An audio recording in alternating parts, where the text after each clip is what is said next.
Everyone. तो आज हम संस्कृत व्याकरण में क्लास 8 और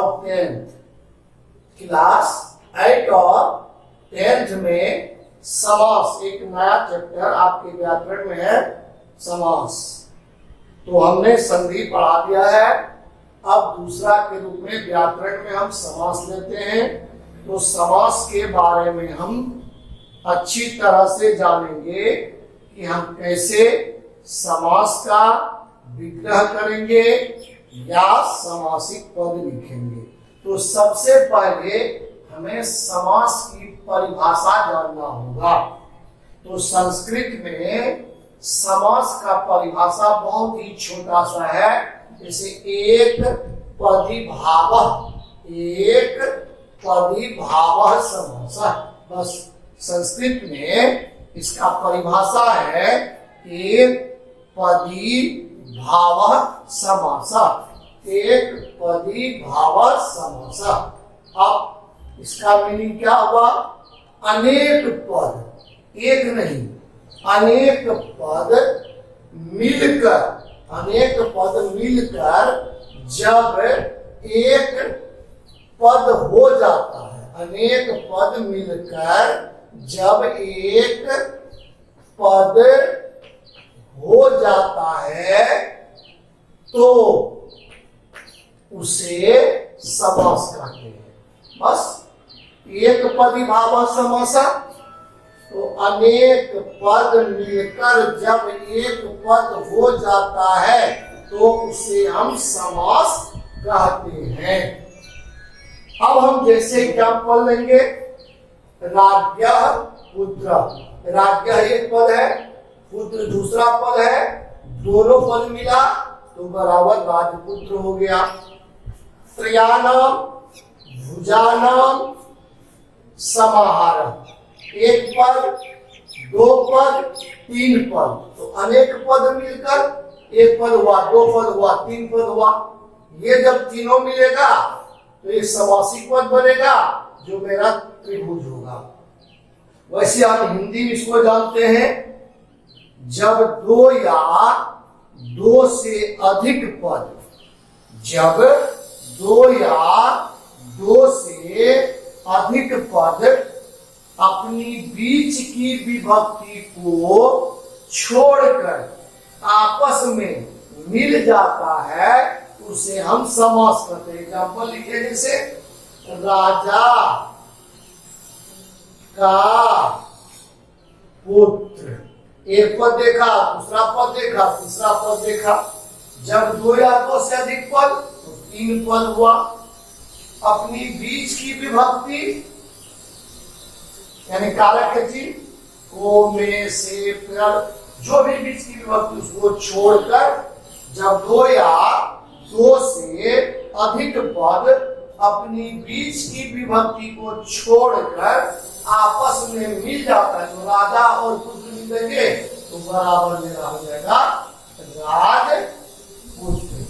वही बात संस्कृत में भी है। राज्ञः मतलब राजा का, पुत्र माने पुत्र, राजा का पुत्र, संस्कृत में षष्ठी विभक्ति, तो राजन का षष्ठी एक वचन में राज्ञः हो जाता है तो राज्ञः पुत्र बराबर राजपुत्र। अब त्रयाणाम भुजानाम, तीन भुजाओं का समाहार, एक पद, दो पद, तीन पद।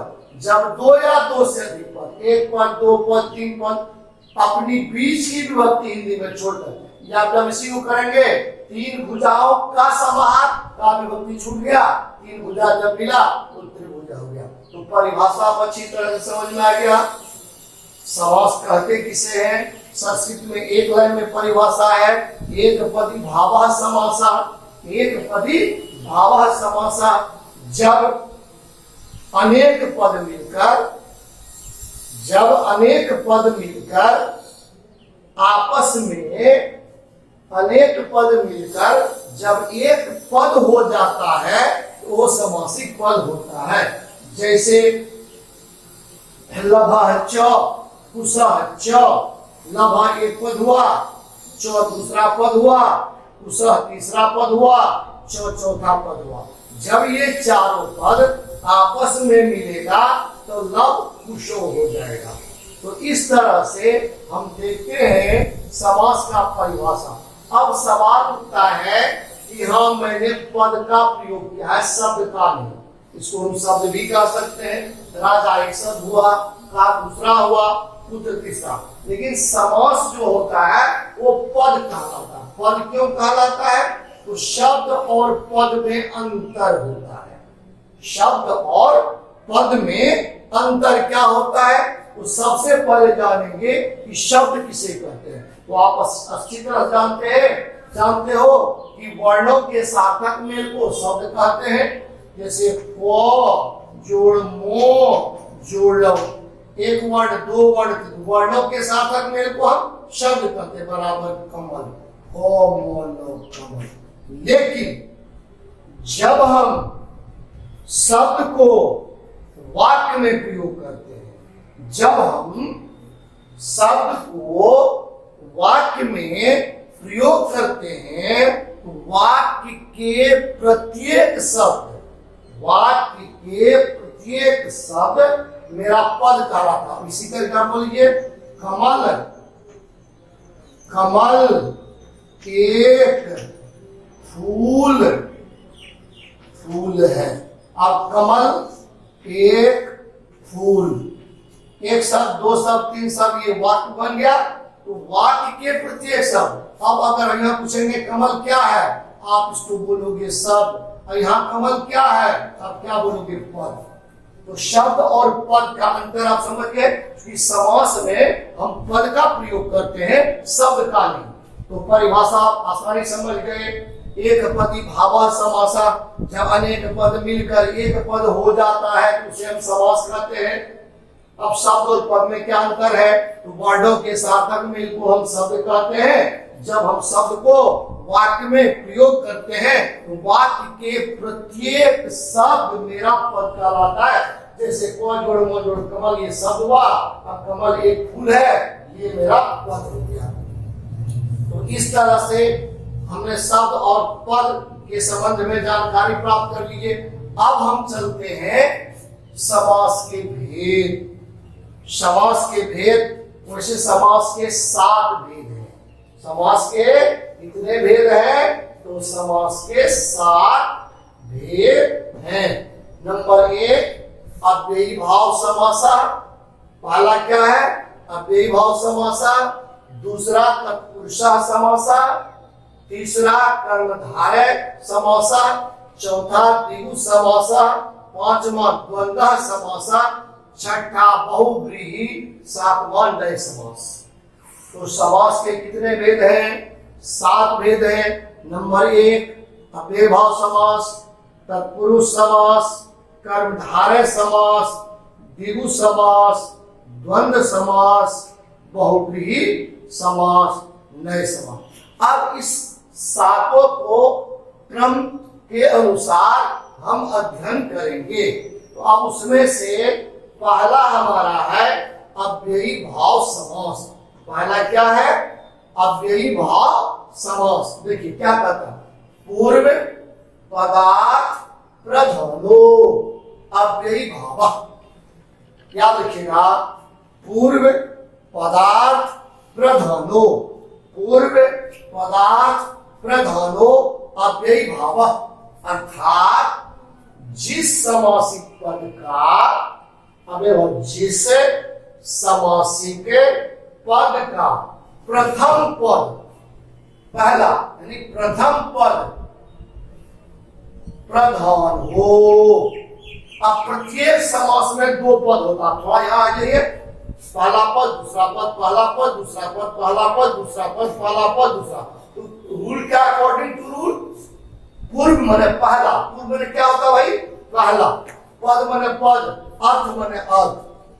पूर्व पदार्थ, पद जोड़ अर्थ। जिस समासिक पद का पहला पद प्रधान हो। अब ये प्रधान, अब कोई शब्द ले लेंगे, जैसे प्रतिदिनम। प्रतिदिनम देखने में तो दिन प्रधान लगता है दूसरा पद, लेकिन यहाँ प्रति प्रधान है भाई। क्यों? हम कैसे जानेंगे कि यह मेरा प्रधान है? तो इसको जानने के लिए आसान सात तरीका है। नाम क्या है? अव्ययी भाव। अव्यय और माने नहीं, व्यय माने खर्च। ये कोई माल मटेरियल या रुपया पैसा तो है नहीं जो हम खर्च कर रहे हैं। तो अव्यय का अर्थ होता है, अव्यय का दो भी, उपसर्ग और प्रत्यय। देखिए अव्यय का क्या होता है? उपसर्ग प्लस प्रत्यय, जो पहले लगता है, जो पहले लगता है वो मेरा उपसर्ग कहलाता है। जो बाद में लगता है, ये पहले लगता है, पहले, ये बाद में। तो परिभाषा क्या कहता है? अव्यय भाषा पूर्व, पूर्व माने पहला, पूर्व पदार्थ, पद जोड़ अर्थ जोड़ प्रधान। पूर्व माने पहला, पद माने पद, अर्थ माने अर्थ, प्रधान माने प्रधान। अर्थात जिस समासिक पद का पहला पद, प्रथम पद प्रधान।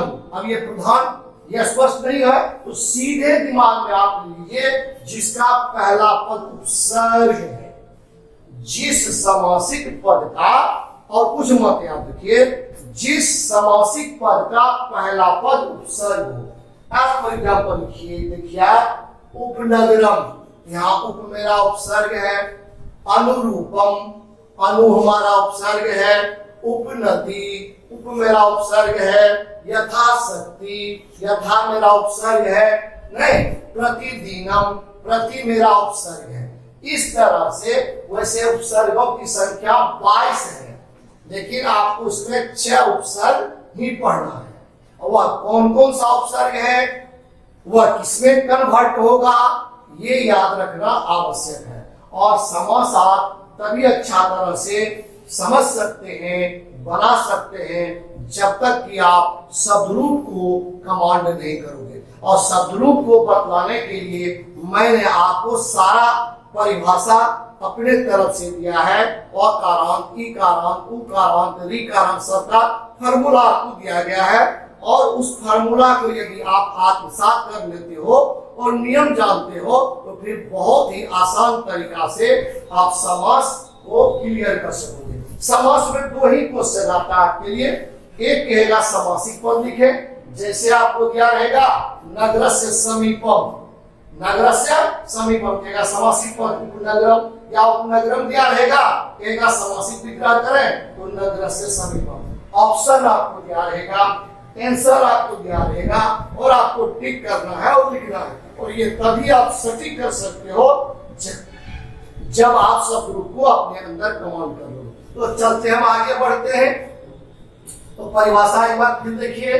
पूर्व पदार्थ प्रधान और अव्ययभाव, जिस समासिक पद का पहला पद प्रधान हो यानी उपसर्ग हो उसे हम अव्ययभाव समास कहते हैं। जैसे एग्जांपल हमने दिया, उपनगरम, अनुरूपम, उपनदी, यथाशक्ति। इसी तरह हजारों करोड़ों में लिख सकते हो। अब यहाँ प्रश्न क्या होता है कि आप यहाँ देखिए, ये जितना भी समासिक पद है वो सारा नपुंसक लिंग में होता है। संपूर्ण पद नपुंसक। आप कहिएगा पुल्लिंग को हम कैसे, पुल्लिंग को कैसे नपुंसक में कन्वर्ट करें, स्त्रीलिंग को हम कैसे नपुंसक लिंग में कन्वर्ट करें? तो इसका कुछ नियम है। तो जो नियम है आपको हम नोट के रूप में हम लिखें। नोट देखिए, अव्ययभाव समास के समस्त पद, ये जो समस्त पद होता है, संपूर्ण पद होता है, दोनों पद होता है, समस्त पद नपुंसक लिंग में होता है।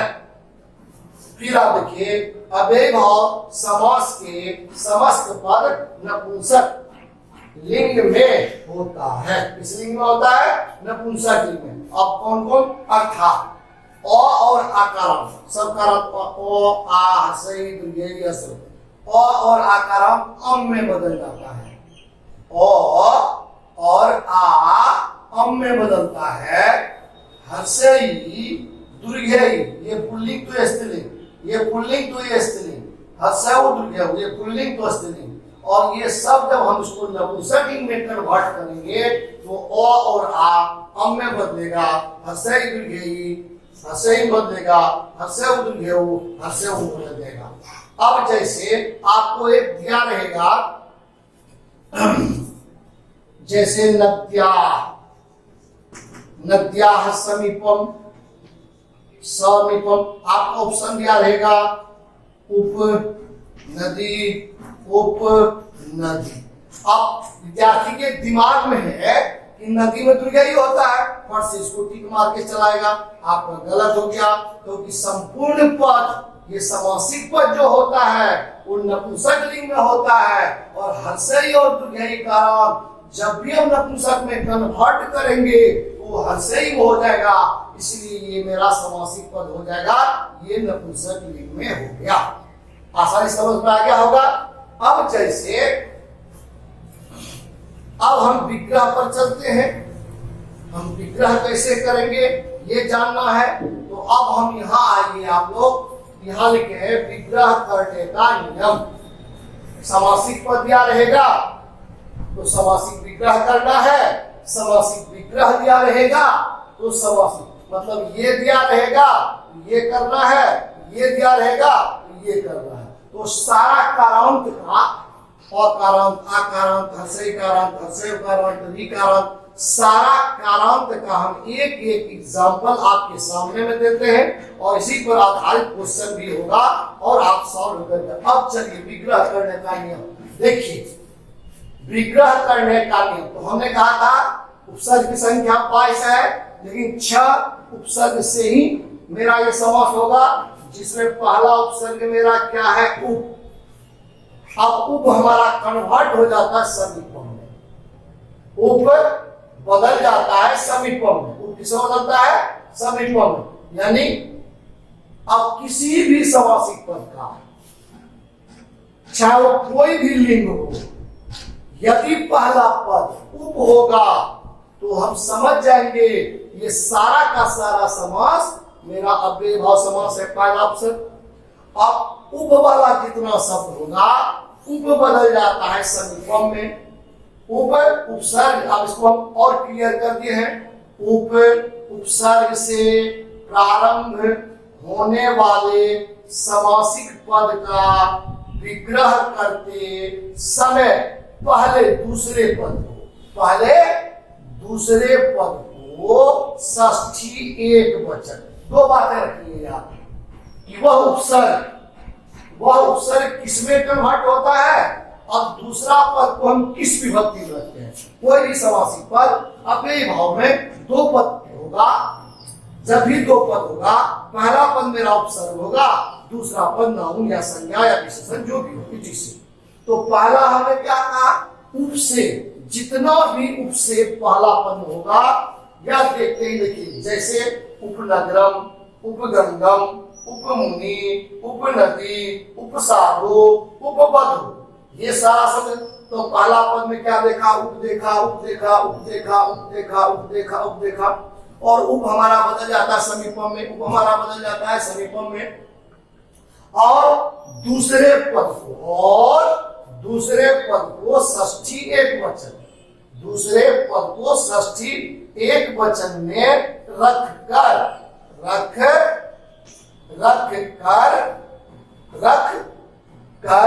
समीपम जोड़ देते हैं।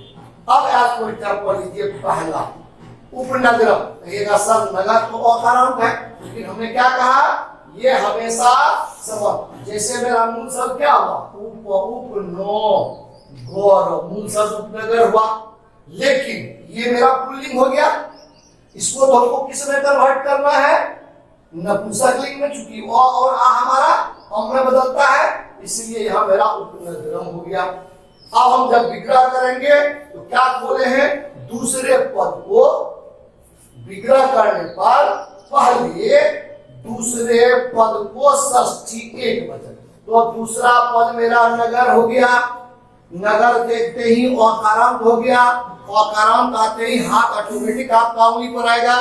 विसर्ग, मो, इन, आय, आ, स्यो, छठा बोल स्यो कहा, तो नगर में आप स्यो जोड़ दीजिए, नगर से समीपम।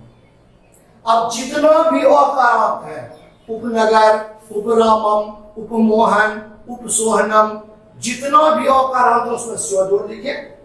क्लियर। अब दूसरा लीजिए उपगंगम, फिर कहिएगा मूल शब्द तो गंगा होता है, तो आप गंगम क्यों लिखे, गंगम इसलिए लिखिए कि यह जब भी समासिक पद अव्ययी भाव होता है वो नपुंसक लिंग में होता है और अ और आ मेरा अंग में बदलता है, इसलिए उपगंधम। देखिए इसका मूल शब्द क्या हो गया? गंगा हो गया। गंगा देखते ही आकार आपके दिमाग में आ जाएगा, तुरंत हाथ उंगली पर आएगा। आ आम या ये या छठा उंगली क्या का या, तो गंगा माप या जोड़ दीजिए, गंगाया समीपम। उपलतम, उपलतम देखते ही लता गया, आ आम या ये या छठा उंगली का लताया समीपम। अब आइए उपमुनि, मुनि का नाम पुल्लिंग है, थोड़ा था उंगली पर आएगा, ई है इम ना ये ए जितना भी कारांत है मुनि हरि रवि कवि रश्मि, जितना भी पुल्लिंग अकारांत इकारांत है, जितना भी पुल्लिंग इकारांत है उसका षष्ठी में ए होता है, क्योंकि हाथ हमारा कहता है ई है इम ना ये ए। इसीलिए आप देखिए आपने क्या देखा, मुनि समीपम। अब हम बोलेंगे उपहरि हरे समीपम, उपरवि रवहि समीपम, उपकवि कवहि समीपम। अब आइए द्विहीकरण, उपनदी।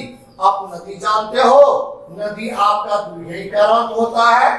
द्विहीकरण होने के कारण जब हम फॉर्मूला में आपको बताए तो हर्षई और द्विगई हर्षई बदलता है, इसलिए इसको नपुंसक लाने में हर्षई करते नदी, तो नदी द्विहीकरण हुआ, पूरा धातुंगी पर आएगा, ई इम या ये या, जो हमने लिखा चुका है, ई इम या ये या छठा उंगली या कहा तो नद्या समीपम हो गया।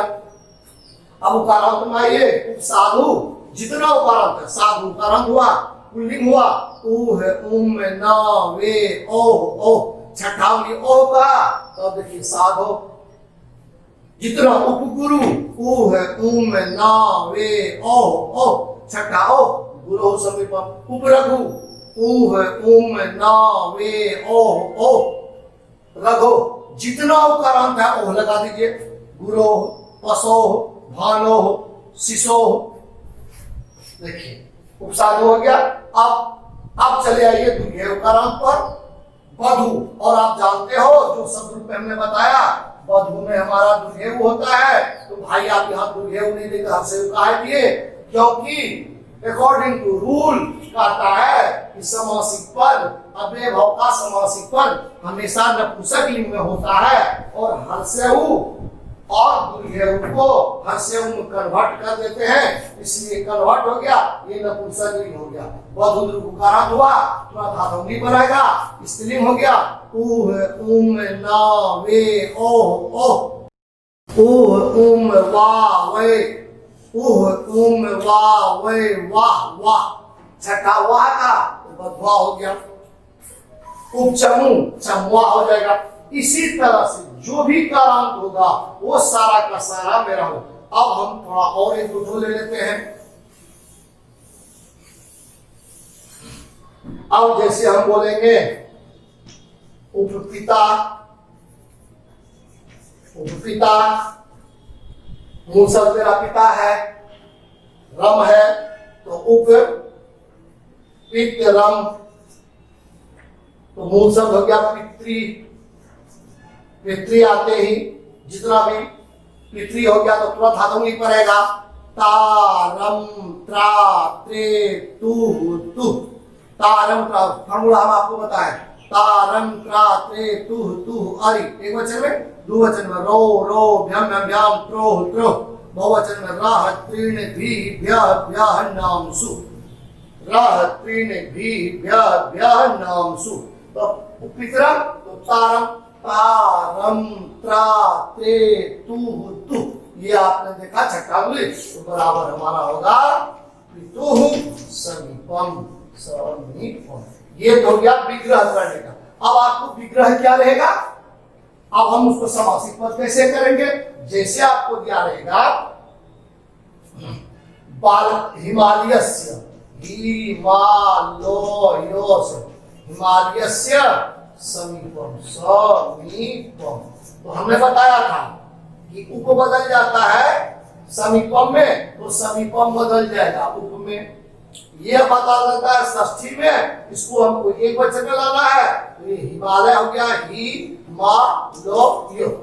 लेकिन और कहा था इसको नपुंसक लेंगे, तो जब हम क्या बताए थे कि उपसर्ग जब हमारा समासिक पद होगा तो दूसरे पद को पहले रखकर समीपन दूसरे, जब समासिक पद लिखेंगे तो उपसर्ग तो हमारा हो जाएगा उप उप। अब हिमालय में मो जोड़ दीजिए, ये समासिक, ये दिया रहेगा तो ये करना है। अब जैसे आपको दिया रहेगा साधु,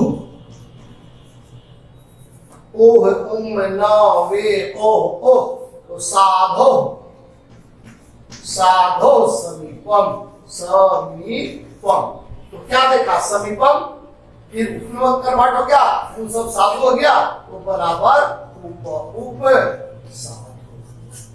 देखिए ये दिया रहेगा ये करना है, ये दिया रहेगा तो बस यही दो तरह का सवाल होगा। समासिक पद दिया रहेगा तो समासिक विग्रह करना होगा, और समासिक विग्रह दिया रहेगा तो समासिक पद लिखना होगा। तो आपने एक उपसर्ग आज आसानी से सीख लिया, और एक उपसर्ग उप के बाद हम नंबर दूसरा अनुपसर्ग और अनु। अब अनुपसर्ग से जो भी शुरू होगा तो अनु बदल जाता है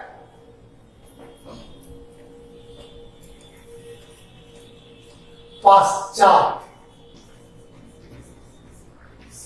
या योग्यम। पश्चात या योग्य, हर स्थिति में आपको याद रखना है। यानी अनु से जो भी समासिक पद प्रारंभ होगा या तो पश्चात में बदलेगा या फिर पश्चात का अर्थ होता है के पीछे, इसका अर्थ होता है के पीछे, इसका अर्थ होता है के समान, के समान। ये बात होगी। अब फिर आपके सामने प्रश्न आ गया, पहले ये देख लीजिए। अब अनुपसर्ग से जो भी प्रारंभ होगा इसको भी हम दूसरे पद ओ षष्ठी एक वचन, षष्ठी एक वचन में दूसरे पद को षष्ठी एक वचन में रख कर या तो पाश्चात या तो योग्य में बदल दें। फिर आप कहिएगा कि सर हम कहाँ पाश्चात का प्रयोग करेंगे, कहाँ योग्यम का प्रयोग करेंगे। वो आसान सा तरीका है भाई। कैसे? तो यदि संज्ञा होगा, कोई भी संज्ञा होगा, संज्ञा के पहले अगर अनु हो, ध्यान दीजिएगा, संज्ञा के पहले यदि अनु हो तो हम पाश्चात का प्रयोग करेंगे, और विशेषण के पहले विशेषण और विशेषण के पहले अगर अनु हो, विशेषण के पहले अगर अनु हो तो योग्यम का प्रयोग करेंगे। तो आसान से अब जैसे लिखिए, अब एक एग्जाम्पल लिखिए, उप अनु अनु अनुरामम रामो मोहन अनुराम, ये मेरा अनुपसर्ग है। अनु देखते ही उपसर्ग आपके दिमाग में आएगा, और उपसर्ग आते ही आपका दिमाग में आ जाएगा यह विभव समास है। और कहिएगा अनु किसे बदलता है, तो सर बताए थे अनु हमारा दो में बदलता है, पाश्चात में या योग्यम में। लेकिन पकड़ना होगा दूसरा पद क्या भाई, राम है। राम क्या है, नाउन है, संज्ञा है, कोई भी संज्ञा का पद है। अब राम का जब हम विग्रह करेंगे दूसरे पद, राम दूसरे पद को षष्ठी किस वचन में, षष्ठी एक वचन में। राम कौन का राम हो गया, तो अ का राम हो गया, तुरंत हाथ कहाँ आ जाएगा, उंगली पर आ जाएगा। विसर्ग मो इन आय आ स्यो हो गया। रामस्य पश्चात पश्चात। अब राम के पीछे, चूंकि नेमिंग वर्ड नाउन जब भी होगा उसका आगे पीछे बायां दायां ऊपर नीचा सब हो सकता है, लेकिन विशेषण का न तो आकार होता है, न तो प्रकार होता है, न तो लंबाई होता है, न चौड़ाई होता है। तो हम कैसे जान गए, तो अनुरम अब देख और दूसरा लीजिए, अनु साधु भी हम लेते हैं, अनु साधु समासिक पद हो गया। तो साधु कौन का अंत हुआ भाई? दूसरा पद मेरा साधु का अंत। असाधु क्या है? नाउन है, संज्ञा है, तो साधु का अंत हो गया। हाँ हमनी तो लग गया उम उम न वे ओह ओह साधो बराबर साधो पश्चात। तो जितना भी संज्ञा होगा मतलब साधु के पीछे अनु अनु हिमालयम हिमालय से पश्चात, अनु गुरु गुरु पश्चात, अनु पशु पशु पश्चात, अनु माता माता पश्चात। अब देखिए एक विशेषण कर लीजिए, अनुरूपम अनुरूपम। अब अनु हट गया पहला पद, रूपम दूसरा। तो रूप शब्द मेरा क्या है? रूप नाउन नहीं है, रूप मेरा विशेषण है, क्योंकि इसका न हम आगे जा सकते हैं, न पीछे जा सकते हैं, न ऊंचे जा सकते हैं, न दाया न बाया कुछ, क्योंकि रूप इसकी हम तुलना करते कि वो लड़का सुंदर है, कि ऐसा बोलेंगे वो लड़का एक हाथ सुंदर है, ऐसा बोलेंगे वो लड़का एक भी सुंदर है, नहीं। तो हम क्या करते हैं? तुलना करते हैं, वो लड़का सुंदर है, वो उससे सुंदर है, वो सबसे सुंदर है, स्पष्ट है। इसका ना तो आगे होगा, न तो पीछे होगा, न ऊपर होगा, न नीचे होगा। रूप शब्द आते ही मेरे दिमाग कहेगा ये मेरा विशेषण है, और जैसे विशेषण होगा हमारा दिमाग कहेगा इसमें योग्यम का प्रयोग करेंगे। अब रूप शब्द कौन का अर्थ है? रसु का रूप हमारा क्या है? विशेषण है। विसर्ग और हो गया विसर्ग मो इन आत्स्य, यह हो जाएगा रूपस्य रूपस्य रूपस्य योग्यम योग्यम मतलब रूप के अनुसार। अब जितना भी विशेषण लिखिए, अनुरागम अनुरागम, तो ये अनुराग तो नाम होता है, अनु को हटा देना है भाई, अनु पहला पद और राग दूसरा पद, राग हो गया, राग में आसक्ति लोभ, राग व्यवकारक हो गया, विसर्ग मो इन आत्स्य, तो बराबर हो गया रागस्य रागस्य रागस्य योग्यम, राग के समान। इसी तरह से कोई भी कारण होगा हम बनाते चले जाएंगे। आज हमने दो उपसर्ग, हमने आपको कहा था 6, तो आज हमने 2 उपसर्ग कंप्लीट किया है। नेक्स्ट क्लास में आपको नेक्स्ट बताया जाएगा, इसमें कुछ आप कोशिश करेंगे बनाने का, हम कुछ दे देते हैं होमवर्क के रूप में, आप अवश्य रूप से इसे बनावे। यदि समझ में नहीं आए तो फिर आप पूछ सकते हैं, किसी भी माध्यम से आप संपर्क भी कर सकते हैं। तो देखिए होमवर्क के रूप में आप लिखिए, होमवर्क में लिखिए, आज तारीख हो गया 29 निम्न का समासिक विग्रह करें। सिर्फ अब एक होगा और 2 ही पढ़ाए हैं, कोई कहे नहीं है, उप और अनु। तो इसी तरह से आप इसका विग्रह करेंगे। सबसे पहले उप उप उप उप अनु अनु अनु अनु अनु अनु अनु अनु अनु अनु, यहाँ देखते ही उपसर्ग देखा, अब ये बहुत समास हो गया। फिर अब अकॉर्डिंग टू ये दूसरा पद जिसका अंत में होगा, जिसका अंत में होगा उसका अंत का षष्ठी विभक्ति एक वचन में करके बाकी बदल देंगे।